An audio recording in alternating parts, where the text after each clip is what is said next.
साल 1997 के अंदर डीप सी में से एक अजीब सा साउंड आता है। 1000 किलोमीटर दूर एक सेंसर था जो कि इस साउंड को कैप्चर करता है। इस साउंड के ऊपर कई रिसर्चेस चलती हैं और साइंटिस्ट ये बताते हैं कि जो साउंड था ना, एक बड़ा ही स्पेशल साउंड था, यानी एक अल्ट्रा लो फ्रीक्वेंसी साउंड था जो कि नॉर्मली कोई भी डीप सी का क्रिएचर प्रोड्यूस ही नहीं कर सकता।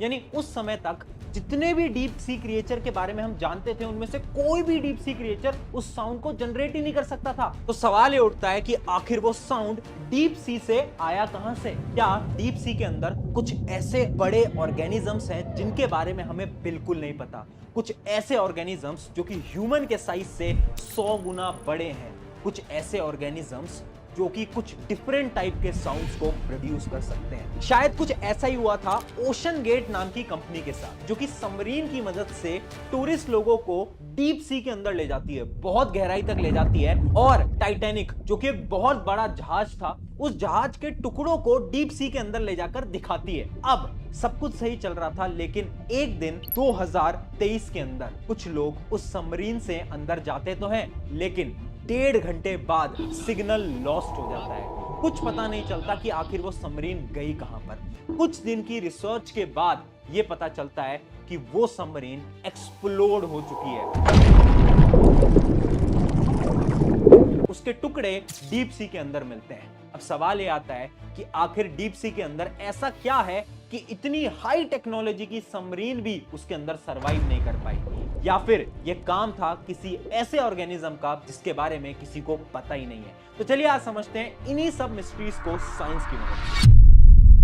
1970 में नासा ने अपने सारा ऑपरेशंस भयंकर billions and billions of dollars खर्च कर रहे थे, because they got a hint सी में कुछ ऐसे पावर्स हैं जो हमारे शायद हिंदू ग्रंथों में भी लिखे रहते हैं। You put your mask back on, and I took a big breath, and I went down, and I opened my eyes in my mask in the darkness with my flashlight, and I saw, like right in front of me, this huge eyeball.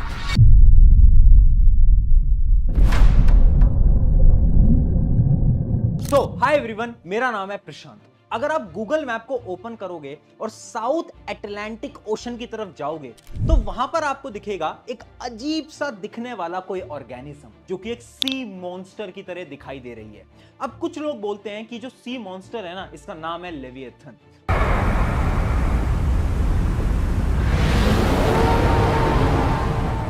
और leviathan बहुत सारी कहानियों के अंदर भी जिक्र किया गया है,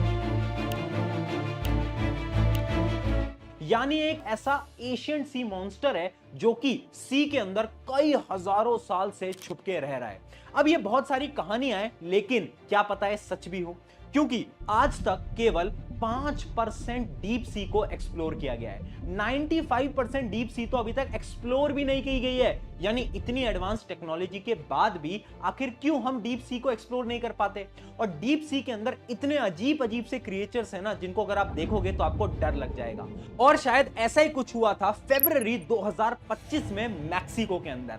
मैक्सिको में अचानक से एक अजीब से दिखने वाला ऑर्गेनिज्म डीप सी से ओशन के ऊपर आ जाता है। एक वीडियो मैं आपके सामने दिखाता हूं। अगर आप इस वीडियो को ध्यान से देखोगे ना, तो ऐसा लग रहा है कि ये जो ऑर्गेनिज्म है ये ओशन के अंदर वापस जाना ही नहीं चाहता, मानो उस ओशन से बाहर आना चाहता है। अब इस ऑर्गेनिज्म का नाम होता है ओरफिश, और इसकी सबसे स्पेशल चीज पता है क्या है? इसके पास खुद की इलेक्ट्रिसिटी होती है। अब इससे ज्यादा शॉकिंग चीज पता है क्या है? कि जहां पर ये ओशन से बाहर आया था ना, उस एरिया में कुछ दिनों बाद ही एक बड़ा खतरनाक अर्थक्वेक आ जाता है। साल 2011 जापान में प्रलयकारी भूकंप और सुनामी आने से ठीक पहले तटों पर यही ऑरफिश देखी गई थी। यही कहानी मैक्सिको में भी दोहराई गई, जब बड़े भूकंपों से पहले ये रहस्यमय जीव नजर आया। और ऐसा एक बार नहीं हुआ है, ऐसा कई बार देखा गया है। इवन कैलिफोर्निया के अंदर भी जब ओरफिश समुद्र के ऊपर आया तो उसके 2 दिन के अंदर अंदर एक बड़ा खतरनाक अर्थक्वेक वहां पर भी आया। यानी ये जो डीप सी ऑर्गेनिजम्स होते हैं ना, इनको अर्थक्वेक के बारे में और बहुत सारी चीजों के बारे में ऑलरेडी पता होता है ना? बहुत ज्यादा शॉकिंग चीज। अब ये जो ओशन है ना, इसके अंदर बहुत सारी मिस्ट्रीज हैं। उन सारी मिस्ट्रीज को समझने के लिए आपको सबसे पहले यह समझना पड़ेगा कि देखो, हमने आज तक ओशन रिसर्च करने की कोशिश तो करी है, लेकिन जैसे ही हम ओशन के अंदर जाते हैं तो हमारी टेक्नोलॉजीज वर्क करना बंद कर जाती हैं। आखिर ये ऐसा क्यों है? अब इसके लिए आपको समझना पड़ेगा कि हमारी ओशन की गहराई कितनी है। चलो इसी चीज को मैं आपको समझाता हूं एक बड़े अच्छे से एनिमेशन के साथ। इमेजिन करो एक क्रूज शिप जो कि बहुत बड़ी है। उस क्रूज शिप को अगर मैं ओशन के अंदर डालूं, चलो एक क्रूज शिप नहीं, 3 या फिर 4 क्रूज शिप को भी अगर आप ओशन के अंदर डालोगे तो भी आप ओशन की गहराई को नाप नहीं सकते। चलो इस चीज को साइड रखते हैं, बात करते हैं बुर्ज खलीफा की, जो कि one of the tallest building है जो कि ह्यूमन ने बनाई है। अब उस बिल्डिंग को हम उल्टा करते हैं और हम ओशन के अंदर डालते हैं तो भी ओशन की गहराई नहीं नाप सकते। अब चलो माउंट एवरेस्ट को लाते हैं जो कि दुनिया का सबसे बड़ा माउंटेन है। अब आप सोचो अगर मैं माउंट एवरेस्ट को ओशन के अंदर डालूंगा तो क्या वो ओशन की सतह तक पहुंच पाएगा? अभी वीडियो को पॉज करो और कमेंट करके बताओ यस या फिर नो।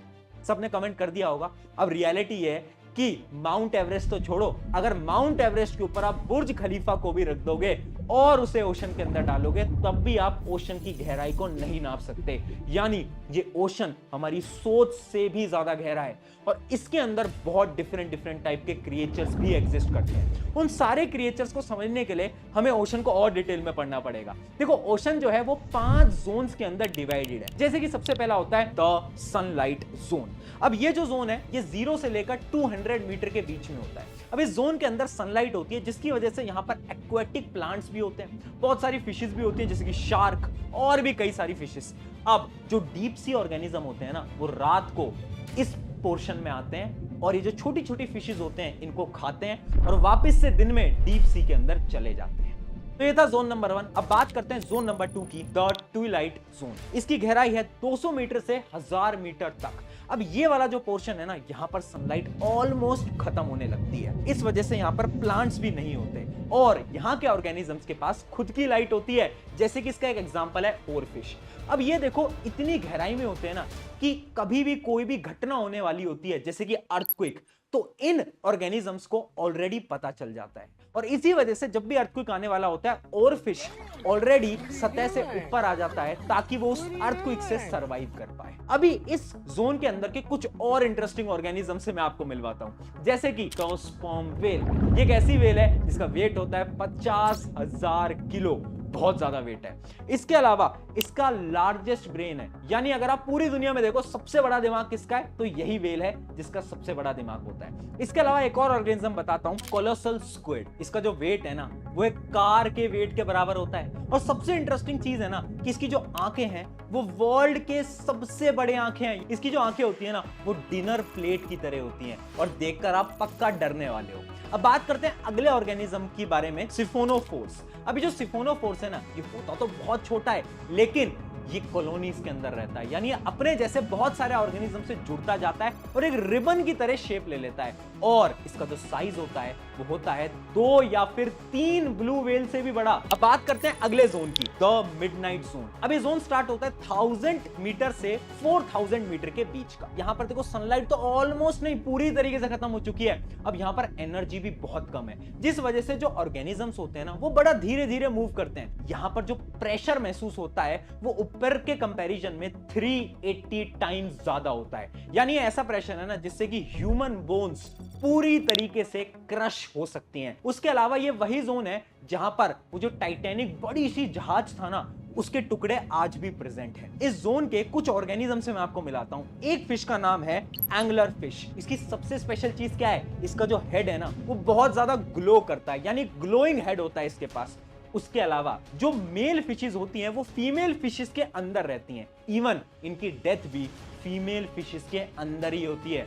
इसके अलावा एक और ऑर्गेनिज्म है जोन के अंदर, बैरल आई फिश। इसकी सबसे स्पेशल बात है कि इसकी जो आंखें हैं वो 360 मूव कर सकती हैं और इसका जो हेड है वो ट्रांसपेरेंट होता है। उसके अलावा एक और ऑर्गेनिज्म जिसका नाम है द ब्लैक स्वैलोअर। अब इसके नाम से ही पता चल रहा है कि किसी ना किसी चीज को स्वैलो करने वाला है यानी खाने वाला है। इसकी सबसे स्पेशल चीज ये है कि यह अपने साइज से 3 से 4 गुना बड़े ऑर्गेनिज्म को भी निगल सकता है। इवन कभी कभार इसकी डेथ भी ऐसे ही होती है कि एक बहुत बड़े ऑर्गेनिज्म को निगल लेता है जिसको डाइजेस्ट नहीं कर पाता और इसकी डेथ हो जाती है। अब बढ़ते हैं जोन नंबर 4 की तरफ, एबेस। एबेस जोन एक ऐसा जोन है जो कि 4000 मीटर से 6000 मीटर के बीच होता है। इसके ज्यादा क्रिएचर्स के बारे में तो हम पता नहीं लगा पाए हैं। एक क्रिएचर जो कि यहाँ पर मिलता है जो कि बहुत इंटरेस्टिंग क्रिएचर है, डम्बो ऑक्टोपस। इस ऑक्टोपस की अगर आप पिक्चर देखोगे ना तो इसके जो आपको कान जैसे कुछ दिखाई दे रहे हैं ना, ये एक्चुअली में कान नहीं है, ये है तो इसके हाथ ही, पर इसकी जो शेप होती है वो कान की तरह आपको दिखाई दे रही होगी। ज्यादा ऑर्गेनिज्म हम इस जोन के अंदर ढूंढ नहीं पाए हैं, लेकिन उसके अलावा और इंटरेस्टिंग चीज है ब्राइन पूल, यानी समुद्र के अंदर लेक्स। और ये इतना ज्यादा नमक को कंटेन करती है ना कि अगर कोई भी ऑर्गेनिज्म इस लेक के अंदर गलती से भी गिर जाता है तो उसकी डेथ पक्का है। उसके अलावा एक और चीज होती है यहाँ पर हाइड्रोथर्मल पूल्स। वोल्केनो जहां से स्टार्ट होते हैं ये वो जोन होता है, यहां से ना बहुत ज्यादा गर्म पानी निकलता है, अराउंड 400 डिग्री सेल्सियस जितना गर्म पानी इन जोन से निकल रहा होता है। अब बढ़ते हैं फाइनल जोन की तरफ, ट्रेंचेस। ये 6000 मीटर से 11000 मीटर के बीच होता है। अब ये एक ऐसा जोन है ना जिसके अंदर हमें पता है कितना प्रेशर फील होगा। अगर आपके ऊपर मैं 1800 एलिफेंट को आपके ऊपर रख दूं, जितना प्रेशर आप पे फील होगा उतना ज्यादा प्रेशर इस जोन के अंदर फील होता है। उसके अलावा कुछ ऑर्गेनिज्म के मैं आपको यहाँ पर नाम बता देता हूँ, जैसे कि एक होता है स्नेल फिश। अब स्नेल फिश जो होता है ना उसके पास बोन्स नहीं होती, क्योंकि अगर आपको इस जोन के अंदर सर्वाइव करना है ना तो आपके पास बोन्स तो बिल्कुल नहीं होनी चाहिए, क्योंकि बोन्स यहाँ पर क्रश हो जाएंगी, यहाँ पर प्रेशर इतना ज्यादा होता है। ये थे हमारे 5 जोन। अब ध्यान से समझना, इनके अंदर बहुत अलग अलग ऑर्गेनिजम्स और भी हैं जिनके ऊपर आज भी रिसर्च चल रही है, और बहुत सारे ऐसे ऑर्गेनिज्म हैं जो कि हम आज तक ढूंढ ही नहीं पाए हैं। सवाल ये उठता है कि इतनी ज्यादा हाई टेक्नोलॉजी के बाद भी आखिर क्यों हम इन सारे ऑर्गेनिज्म को इन डीप सी के अंदर ढूंढ नहीं पाते। तो इसके सिंपल से हैं 3 रीजन। सबसे पहला रीजन है हाई प्रेशर। जैसा मैंने आपको बताया, अगर आप डीप सी के अंदर जाते जाओगे तो इतना ज्यादा प्रेशर महसूस होगा जिससे कि कोई भी चीज खत्म हो सकती है। और शायद कुछ ऐसा ही हुआ था ओशन गेट की सबमरीन के साथ। वो सबमरीन पानी के अंदर गई तो थी, लेकिन पानी के अंदर इतना ज्यादा प्रेशर लगा जिसकी वजह से कुछ मिली सेकेंड्स के अंदर वो सबमरीन नष्ट हो गई। अब इसके पीछे भी एक साइंस है। देखो, वो जो सबमरीन थी ना वो 2 चीजों से बनी थी, एक था कार्बन फाइबर और उसके जो जॉइंट्स थे वो टाइटेनियम से जुड़े थे। अब जब प्रेशर एक्सर्ट होता है ना तो कार्बन अलग तरीके से एक्सपैंड करता है और टाइटेनियम अलग तरीके से एक्सपैंड करता है, जिसकी वजह से एक बहुत छोटा सा क्रैक वहां पर डेवलप हो गया था। लेकिन क्योंकि वहां पर प्रेशर बहुत ज्यादा था तो उस मिनिएचर क्रैक की वजह से पूरी तरीके से वो सबमरीन एक्सप्लोड हो गई। तो ये था पहला रीजन। उसके अलावा एक और बड़ा रीजन है द डायनामिक एनवायरनमेंट। देखो, वहां पर जो एनवायरनमेंट होता है ना ओशंस के अंदर, डीप सीज के अंदर, वो बहुत बेकार है और अचानक से बदल सकता है। यानी कभी भी ओशन करंट बदल सकते हैं, टेम्परेचर बदल सकता है, कहीं से भी वोल्केनो आ सकता है, मैग्नेटिक फील्ड तक बदल सकती है, जिसकी वजह से अगर हम सबमरीन वहां पर चला रहे हैं तो हमें सही डायरेक्शन का आइडिया ही नहीं लग पाएगा।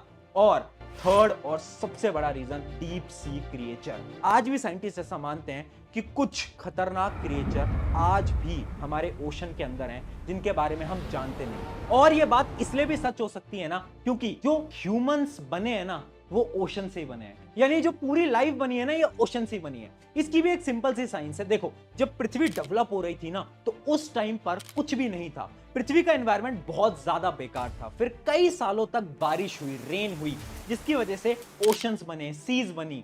और अभी जो सीज होती हैं, ओशन होते हैं ना, इनके अंदर होते हैं वोल्केनोस, और इन वोल्केनोस से निकलते हैं मिनरल्स, और उन मिनरल्स की मदद से बायोलॉजिकल साइकिल बनती है, क्योंकि उन मिनरल से ही बन पाते हैं सेल्स, और सेल्स से बनते हैं कोई भी क्रिएचर। यानी ओशन के अंदर लाइफ एग्जिस्ट करना, एक ऐसी लाइफ एग्जिस्ट करना जो कि हमारे से सोचने से भी परे है, वो एकदम पॉसिबल है। यानी ये जो लेविथन नाम का क्रिएचर है ना, क्या पता है सच में आज भी डीप सी के अंदर एग्जिस्ट करता हो। लेकिन एक चीज जिसके बारे में हमने अभी तक डिस्कस नहीं करा कि जो डीप सी क्रिएचर है ना, ये आजकल इतना ज्यादा ओशन के बाहर क्यों आ रहे हैं। आखिर 2 सिंपल रीजन है। सबसे पहला जो रीजन है वो है अर्थक्वेक्स एंड वोल्केनोस। जब भी अर्थक्वेक या वोल्केनो आते हैं ना ओशन के अंदर, तो जो डीप सी क्रिएचर है खुद को बचाने के लिए ऊपर आ जाते हैं। लेकिन इसका एक और रीजन है जो कि है ह्यूमन।